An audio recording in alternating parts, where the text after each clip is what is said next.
Halo sahabat, Assalamualaikum. Apa kabar? Semoga sehat selalu dan senantiasa berbahagia. Terima kasih sudah subscribe dan selalu setia menyimak video-video SLMT TV. Semoga Tuhan Yang Maha Kuasa selalu memberikan rezeki yang berlimpah ruah dan juga berkah untuk sahabat-sahabat semua. SLMT TV kembali hadir menemani waktu bersantai sahabat dengan alur cerita film-film pilihan. Kali ini SLMT TV menghadirkan sebuah alur cerita dari film yang berjudul Tandati. Bagaimana kisah selengkapnya? Simak alur ceritanya berikut ini. Dan tanpa perlu berlama lagi, langsung saja kita simak. Ini dia alur cerita filmnya.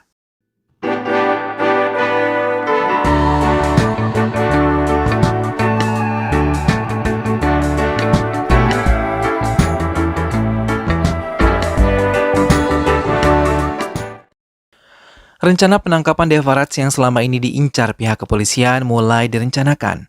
Mereka yang tahu Devarats berada di kediaman istri ketiganya langsung mengajak Subramani untuk ikut serta dalam penangkapan Devarats. Tepat pukul 1 dini hari, mereka mulai mengintai kediaman Devarats. Subramani yang diminta berjaga di mobil menuruti permintaan teman-temannya. Tak lama mereka melihat Devarats berlari keluar dari kediamannya. Subramani yang tengah berjaga di mobil pun langsung bergerak ketika melihat Devarats berjalan melenggang. Namun Devarats melakukan perlawanan hingga perkelahian kecil pun terjadi. Di tengah-tengah perkelahian itu, Devarats tiba-tiba mengeluarkan sebilah pisau kecil hingga membuat Subramani terdesak. Subramani yang tidak begitu pandai berkelahi membuat Devarats dengan bebas melarikan diri. Melihat Devarats melarikan diri, Subramani mengambil senjata miliknya dan menembaknya hingga meninggal. Penembakan Subramani terhadap Devarats membuat komisaris marah dan menegurnya. Ia dianggap melanggar hak asasi manusia yang dimiliki oleh Devarats. Selain itu, ia pun mendapatkan sanksi untuk tidak lagi bertugas di tempat itu. Subramani diusir keluar dari tempat itu karena dianggap telah membuat malu Departemen Kepolisian. Keesokan harinya, seorang pemuda nampak tergesa-gesa mendatangi kantor polisi untuk melaporkan neneknya yang telah 4 hari ini menghilang. Ia menyebutkan identitas neneknya dan menyebutkan tempat tinggalnya kepada pihak penjaga. Mendengar asal nenek tersebut dari Ki Daripati, Fairapuri yang merupakan petugas polisi di kantor polisi itu langsung mengusirnya. Karena ia pernah berurusan dengan penduduk di tempat itu, malah membuat nyawanya dalam bahaya. Fairapuri mengusir pemuda itu, namun saat di halaman kantor polisi, Subramani menanyakan permasalahan pemuda yang ada di hadapannya. Pemuda itu menceritakan semua yang terjadi. Tak lama 4 wanita parubaya pun mendatangi Subramani dan melaporkan hal yang sama. Subramani meminta mereka tenang dan akan menyelidiki hilangnya nenek Tangapono. Subramani mendatangi desa Ki Daripati yang membuat Fairapuri mengejeknya saat melihat Subramani meninggalkan kantornya. Salvarasu, nama pemuda yang melaporkan neneknya hilang, menceritakan tentang bagaimana baiknya hati sang nenek. Hingga semua orang menghormatinya, ia mampu menghidupi 6 orang anaknya dan tinggal bersama mereka. Hingga mereka pergi saat sudah berumah tangga. Ia hanya mendapatkan kunjungan dari anak-anaknya sesekali. Salvarasu juga menceritakan bagaimana kelakuan buruk yang didapatkan oleh anak perempuannya yang hanya mengincar harta milik Tangapono. Hingga penghinaan yang dilakukan oleh Cinata, salah satu putrinya yang memajang fotonya untuk usaha bar miliknya.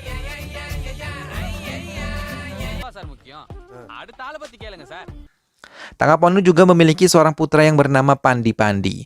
Namun ia adalah pecandu alkohol yang selalu mabuk sepanjang hari. Dalam keadaan mabuk saat itu meminta ibunya untuk menikahkannya dengan wanita yang ia cintai.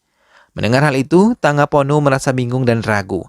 Pandi-Pandi yang tidak dihiraukan oleh ibunya memutuskan untuk bunuh diri dengan meminum racun yang ia campur dengan alkohol miliknya. Setelah menenggak racun miliknya, ia mendatangi ibunya dan meracau kalau ia tewas nanti yang harus bertanggung jawab adalah ibunya. Tak lama setelah berbicara seperti itu, Pandi jatuh dan tidak sadarkan diri. Tangapono yang melihat putranya tidak sadarkan diri berteriak dan meminta tolong kepada para tetangganya untuk bisa menyelamatkan putranya. Namun semua tidak menyadari kalau minuman yang telah dicampur racun tersebut ditinggalkan begitu saja oleh Pandi telah diminum oleh 2 tetangganya hingga keduanya juga meninggal di hari yang sama. Hal itu membuat keributan dan menyalahkan Pandi meninggalkan minuman tersebut. Tangapono terdiam saat diminta pertanggungjawabannya menghidupi anggota keluarga korban. Tangapono memutuskan untuk memberikan tanah pertanian satu-satunya miliknya untuk mereka. Pandi yang saat itu selamat menolak keputusan ibunya, namun Tangaponu tidak menghiraukannya. Tangaponu tak lama jatuh sakit hingga tidak bisa berbuat apapun. Semua anak dan menantunya serta cucunya datang untuk menjenguk. Namun mereka bermaksud untuk mengambil perhiasan yang dikenakan oleh Tangaponu. Salvarasu yang tahu neneknya membutuhkan dirinya mencoba mendekatinya dan mengajaknya untuk berobat. Tapi Tangaponu menolak, bahkan mengusirnya. Tangaponu menangis menyesali semua yang telah terjadi di keluarganya hingga ia tahu kalau semua keluarganya mengincar anting-anting besar yang dikenakannya sampai saat itu. Tangaponu yang telah berhasil menenangkan dirinya mulai menceritakan bagaimana ia mendapatkan anting-anting tersebut kepada Salvarasu. Tangaponu yang semasa mudanya dipanggil dengan sebutan Tangan merasa bahagia saat melihat hari-harinya dengan suaminya Vera. Mereka yang kawin lari tidak merasakan beban dalam pernikahan yang mereka jalani. Hingga suatu hari Vera datang membawakan sepasang anting yang sejak dulu diinginkan oleh Tanggam.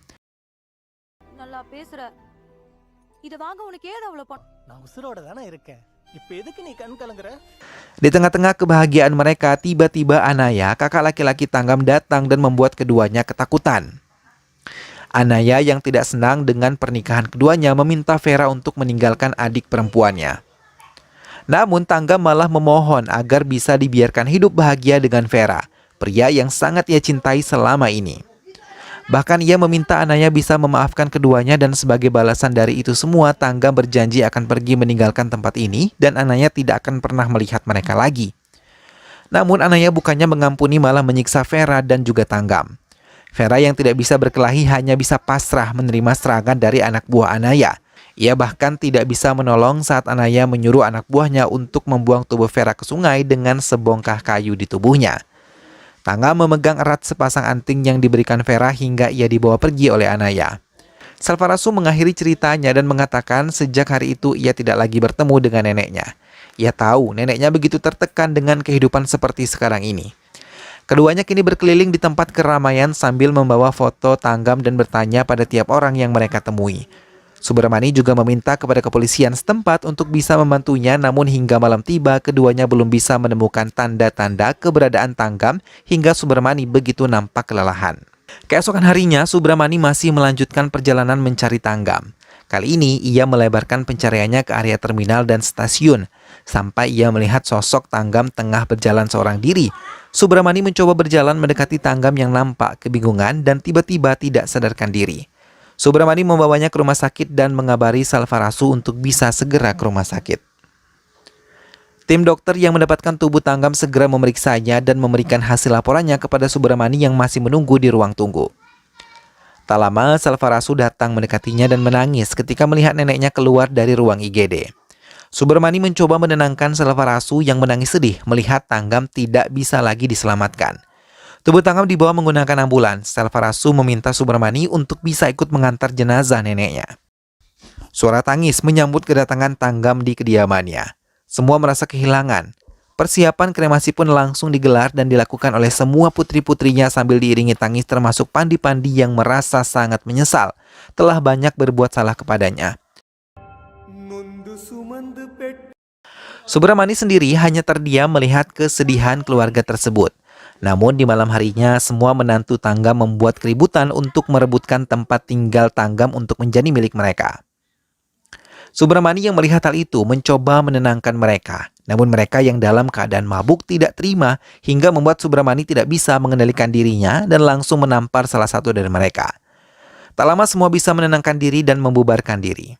Subramani mendapatkan peringatan dari komisaris untuk tidak berlama-lama berada di desa Kidaripati karena mereka terlalu berbahaya. Firumayu yang merupakan salah satu anak perempuan Tanggam mencoba menegur suaminya yang telah berbuat keonaran dan dianggap bisa merusak rencana mereka memiliki anting Tanggam. Namun tanpa mereka sadari semua putra dan putri Tanggam berniat untuk memiliki anting tersebut. Hingga semua memandangi anting-anting yang menempel di telinga Tanggam. Sampai tiba-tiba keesokan harinya semua warga digegerkan dengan hilangnya anting-anting di telinga Tanggam. Subramani yang masih tertidur terkejut mendengar keributan yang terjadi di antara 4 anak perempuan. Ia mencoba mendekati mereka dan mendapatkan penjelasan kalau anting-anting yang ada di jenazah Tanggam menghilang. Subramani mencoba menenangkan mereka, namun keempatnya malah menyerangnya hingga Subramani memilih mundur dan tidak lagi memisahkan mereka. Tak lama ia melihat lagi keributan lain. Pandi berusaha menyerang salah satu penduduk. Subramani terdiam dan merasakan kalau desa ini benar-benar kacau. Semua warga dikumpulkan untuk mendapatkan jalan terbaik yang ada di desa mereka, termasuk Subramani. Namun mereka meminta Subramani untuk pergi meninggalkan desa mereka karena mereka bisa menyelesaikan permasalahan ini sendiri. Bahkan kepala desa sendiri mengungkapkan kalau banyak petugas yang datang dan pulang dalam keadaan tidak hidup. Namun Pandi yang dalam keadaan mabuk mengancam Subramani untuk tidak meninggalkan tempat ini sebelum ia menemukan anting-anting ibunya. Subramani mengiyakan dan mengatakan kepada penduduk ia akan pergi setelah menyelesaikan semua kasus ini dengan menyelidikinya. Racauan terdengar dari beberapa warga yang tidak suka Subramani ikut campur dalam urusan di desa mereka.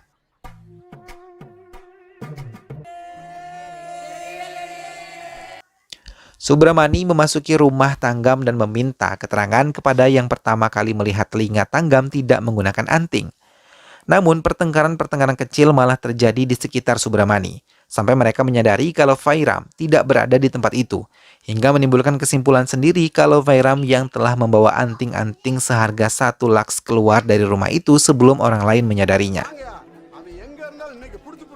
Salah satu warga mendekati Subramani dan mengatakan perlakuan buruk Vairam yang terbiasa mencuri di desa mereka. Subramani diminta untuk menanyakan kepadanya bila melihatnya datang kembali ke desa mereka. Tak lama beberapa orang datang ke desa Ki Daripati untuk mencari Tanggam. Sementara itu, Selfarasu berteriak pada Subramani menyebutkan kalau Vairam telah datang. Tanpa banyak bicara, Vairam memasuki kediaman Tanggam dan menjelaskan kalau dirinya sama sekali tidak mengetahui Tanggam telah kehilangan anting-antingnya. Ia bahkan berteriak di hadapan Subramani dan memintanya untuk mempercayai dirinya kalau ia tidak sama sekali mencuri anting-anting Tanggam. Pandi yang tahu Vairam datang mendekatinya dan meracau tentang anting yang dicuri oleh Vairam. Mendengar hal itu, Vairam merasa kesal karena ia benar-benar tidak mencurinya. Perkelahian kembali terjadi dan pada kesempatan itu Pandi berhasil memotong lidah Vairam membuatnya tidak bisa berbicara. Tanpa rasa bersalah, Pandi juga mengancam Subramani akan melakukan hal yang sama bila Subramani tidak bisa mendapatkan anting-anting ibunya. Hingga Subramani memberikan keputusan tidak ada yang boleh meninggalkan tempat ini sebelum anting-anting tersebut ditemukan. Anak buah Malapati Tirunakavarasu yang berhasil menemukan desa tempat tinggal Tanggam merasa kecewa setelah tahu Tanggam telah meninggal dunia. Mereka mengungkapkan putri dari Tiranavukarasu telah kawin lari dan ada saksi mata yang melihat keberadaan putrinya dengan Tanggam. Sementara Virumayi juga merasa kehilangan suaminya. Ia berusaha menelpon suaminya namun tidak mendapatkan jawaban. Ia tidak tahu kalau Vakarusu tengah disekap oleh seseorang dan dimasukkan ke galian tanah. Virumayi pun dipanggil oleh Subramani untuk menjelaskan semuanya. Virumayi menjelaskan semua yang ia rasakan, namun Cinata, saudara perempuannya, memaki dan memojokkannya kalau Virumayi lah yang mencuri anting-anting ibu mereka. Subramani mencoba menenangkannya, namun Cinata terus meracau dan membuat suasana semakin memanas. Subramani tidak bisa lagi mengendalikan semua emosinya. Ia memaki semua anak perempuan Tanggam dan membuat mereka terdiam. Namun perdebatan kembali terjadi. Para penduduk yang mendengar pertengkaran itu menambahkan kalau semasa hidup Tanggam selalu disusahkan anak-anaknya yang tidak tahu berterima kasih. Di tengah-tengah kericuhan kembali, Pandi datang dan menambah kericuhan tersebut. Dalam keadaan mabuk, ia terus mengancam Subramani akan menghabisinya. Tak lama petugas asuransi datang dan mengatakan kalau ia mau bertemu dengan Tanggam yang telah menarik polis asuransi dirinya.